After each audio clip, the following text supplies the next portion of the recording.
பேய் பொம்மையை பற்றி கேள்விப்பட்டிருக்கீங்களாங்க? ஆமாங்க. எரர் மூவியான அனபெல்ங்கிற இந்த மூவி வந்து பார்த்தீங்கன்னா, ரியல் லைஃப்பில் இருக்கிற பேய் பொம்மையை வச்சு தாங்க எடுத்திருக்காங்க.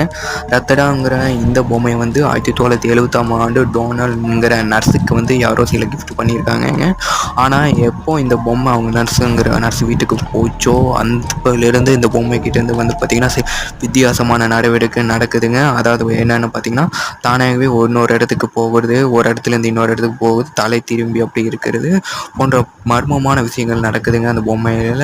அதனால் பயந்து போய் அவங்க டோனல் வந்து பார்த்திங்கன்னா, அவங்க பாய் ஃப்ரெண்டுக்கிட்ட சில நாள் கொடுத்து பொம்மையை வச்சு தூங்கிட்டு இருக்கும்போது பார்த்திங்கன்னா, அவர் அடுத்த நாள் எந்திக்கும் போது பொம்மை அவர்கிட்ட இல்லை. அதுவும் இல்லாமல் அவர் மார்பகத்தில் கீறல் பண்ணி வச்சுருக்குங்க அந்த பொம்மை. இந்த கேஸ் அப்போ விசாரிக்க ஃபேமஸாக இருந்த டீமாலஜிஸ்டான எலிசபெத் வாரியர் வந்து பார்த்திங்கன்னா விசாரணை செஞ்சாங்க.